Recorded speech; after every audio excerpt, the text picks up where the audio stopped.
One of the biggest problems that we have with vacuums in the field is clogging. A lot of the time you have to listen for the change in sound. So it's really being intuitive about how your vacuum sounds. If you're not sure how to remove a clog and your vacuum gets clogged, it can become really time consuming. It's the biggest reason that we get messages in saying my vacuum's broken or I'm not sure what's going on. Can somebody come take a look at my vacuum? And it slows you down and takes a lot of time out of your day. So I want to do a quick demo on how to tell if your vacuum's clogged and how to quickly unclog it. It's usually pretty easy. Okay, so I'm gonna do a demonstration on some of the sounds, and we're gonna clog this vacuum with this piece of microfiber so that you can hear the difference.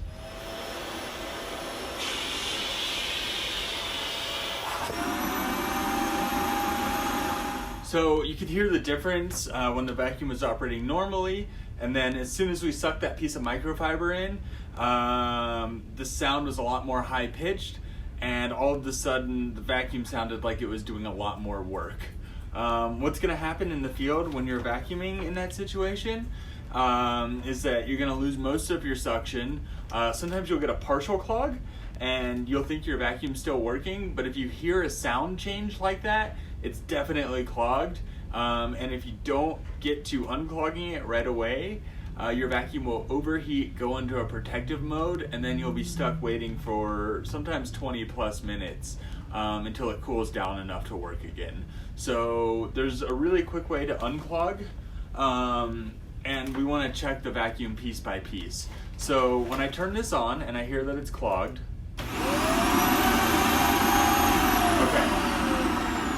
so now I know the vacuum's clogged. I'm gonna go through piece by piece to find it and turn it on at every step to see if I can narrow down where the clog is. So first, we're gonna check this entire piece and turn it on again. Okay,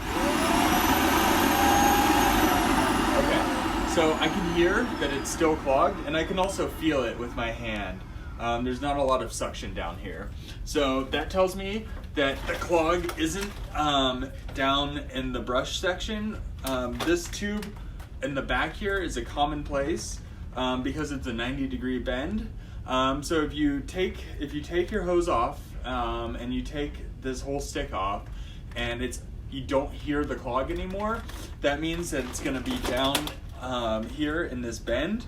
A good way to unclog it is to either access it from the back and try to reach in, or to straighten this out and plug this back in and turn it on and see if you can suck the clog out.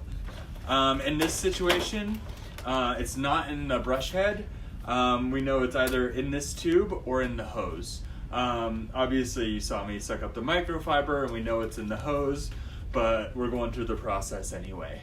So knowing that it's in the tube, I'm gonna now take the tube off.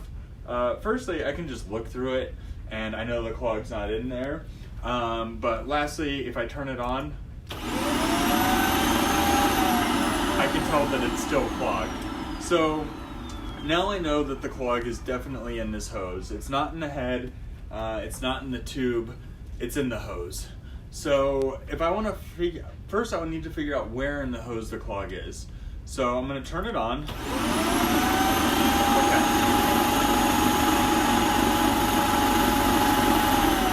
You can see how rigid this part of the hose is, and what's happening is that the clog is right here where it's still flexible, and the suction is sucking this hose together and making it super rigid. So I know that the clog is right here. So all I'm gonna do is pull this like an accordion and it's gonna suck it right out. So now it's moved to here.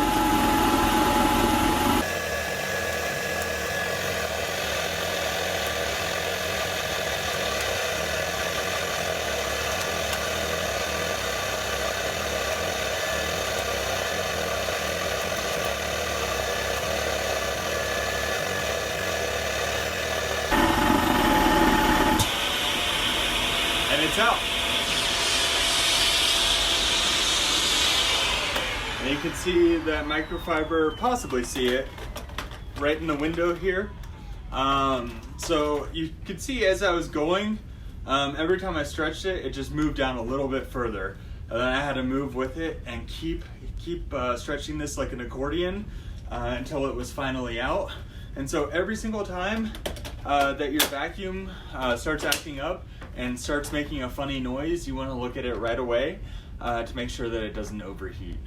And that's how you unclog a vacuum.